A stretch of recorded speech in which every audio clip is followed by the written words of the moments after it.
If you're genuine, if you are genuinely wanting to serve your victims, you are genuinely wanting to help your community, that's what it takes. And that's not just detectives, that's the entire department. You know, you ask any cop in the world that's sitting in an oral board trying to get hired, why do you want to do this job? I guarantee you 90% of them are saying, because I want to help people. And 34 years later, that's still the answer, right?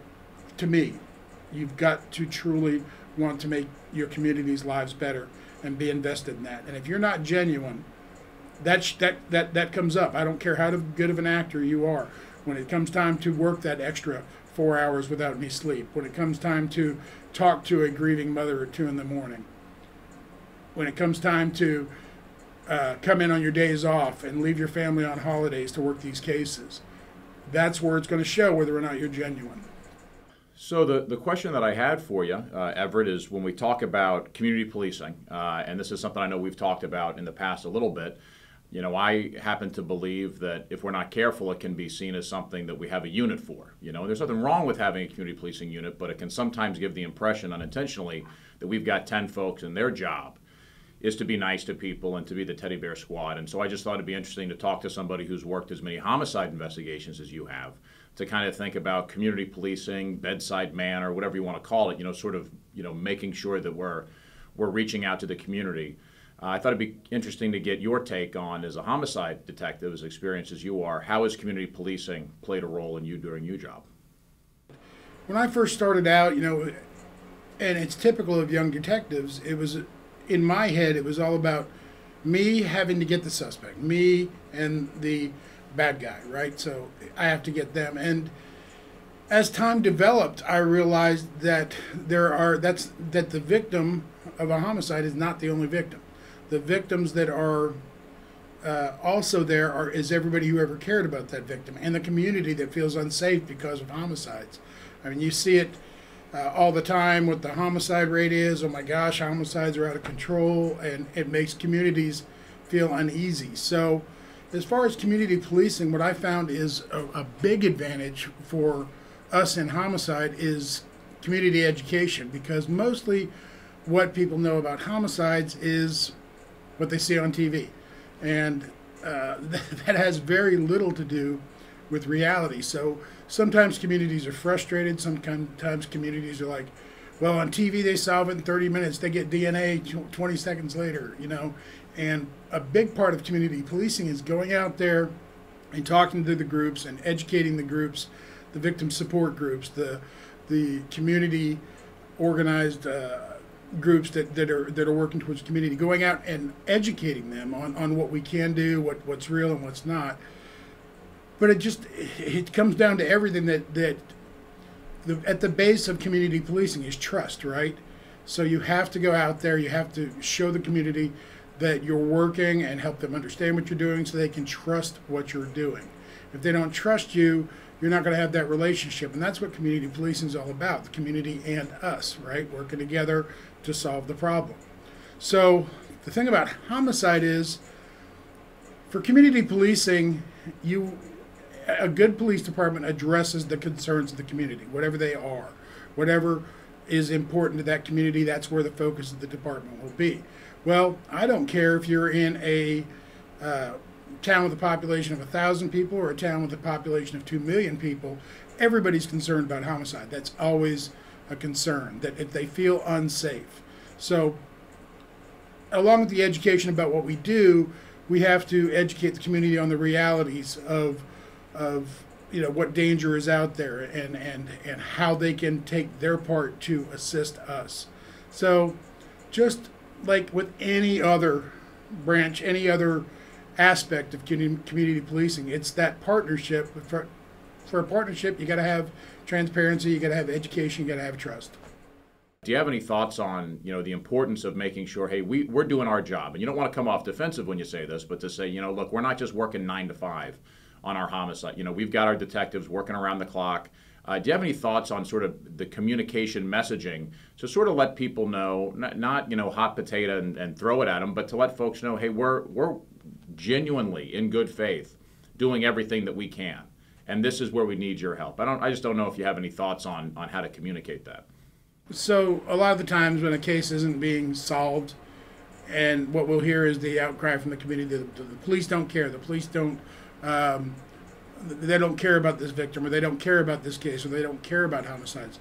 I've got 24 detectives working their butts off, round the clock, and believe me, they want to solve every case. They are working hard to solve every case. And I think that message needs to be out there, that they do care, especially in homicide. I've always said, if you don't care about your victims, you're not going to be a good homicide detective. That's just all there is to it. And that caring comes at a cost, right? There's an emotional investment, and they're working hard, and they're emotionally attached to these cases. And it's crushing to a detective when they're not solving a case, when they have to answer to that family, and they're saying, I'm sorry, I have nothing here. It's not like they don't care. They do care. They do care. And it just tears you up inside. I used to, when I was a homicide detective years ago, any unsolved case I had, I would take the victim's picture and tape it on the wall next to my phone on my desk. That way I had to look at that person every time I answered the phone, and it kept me accountable to the fact that I haven't served that family yet. And, you know, I was fortunate over the years to be pretty lucky at getting a lot of those cases solved. I had very few unsolved cases when I stopped being a detective, but I had a few.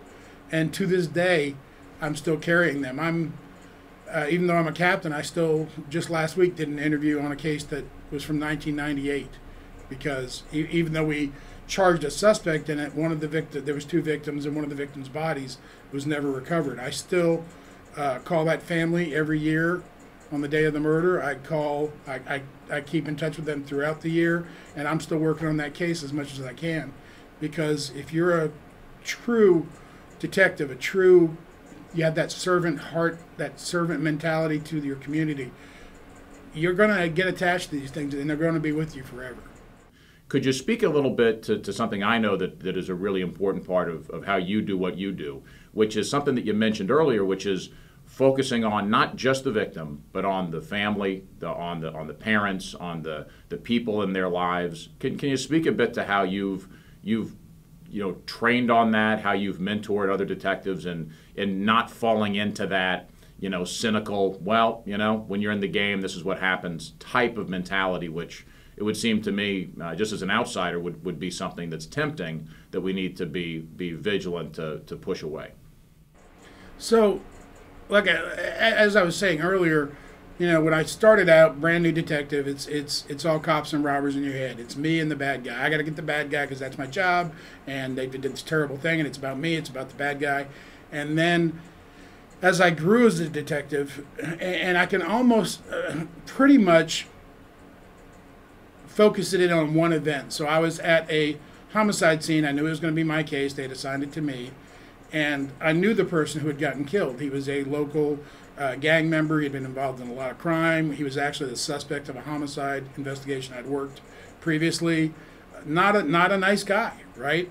And outside the tape, a lot of his buddies are raising heck and cussing out the police and carrying on like knuckleheads. But in the mass of this confusion is this little gray-haired lady. And she kind of tells me to come over. And I said, yes, ma'am, I'm going to help you. She says, are you going to be, and she, I'll never forget the way she phrased it. She said, are you going to be my detective? I said, I'm going to be the case detective, ma'am. She says, that's my son over there under that blanket. She said, he was no good. He did a lot of bad things. But I loved him very much. Are you going to help me? And I joke that it's like that movie with the Grinch that stole Christmas, where his heart goes like that. It was kind of like that for me. That was my moment where I realized, oh my gosh, it's about so much more than me, and it's about so much more than this person. And realizing that, I've taken part in, I went out to victim support groups, hear their stories, get to know them, and realized that they were under a lot of misinformation. These people who were going for support, they would go to support each other, have community meetings and talk, but they didn't understand what we do. So I started making these meetings more and more, so much so that they eventually asked me to sit on their board, and to this day I'm a board member on the Kansas City chapter of the Parents of Murdered Children, I'm actually presenting 2 workshops for the Parents of Murdered Children National Conference in St. Louis this year, because I feel that, not just the community, but part of that community is your victim's family, right? And that's where the partnership is. Now, you were talking about how a lot of our victims, have been involved in bad stuff. And unfortunately, that bad stuff is often what got them killed. So we end up sometimes dealing with what I call the angel syndrome. Nobody wants to say anything bad about a dead person, especially the family. So you've got to have that trust from the family to get the right information. They've got to trust that you actually care about them before they're going to tell you the bad stuff. They're going to tell you the deep secrets that you need to know. But they've got to trust you, and they've got to know that you care and that you're invested and that you really want to do your job.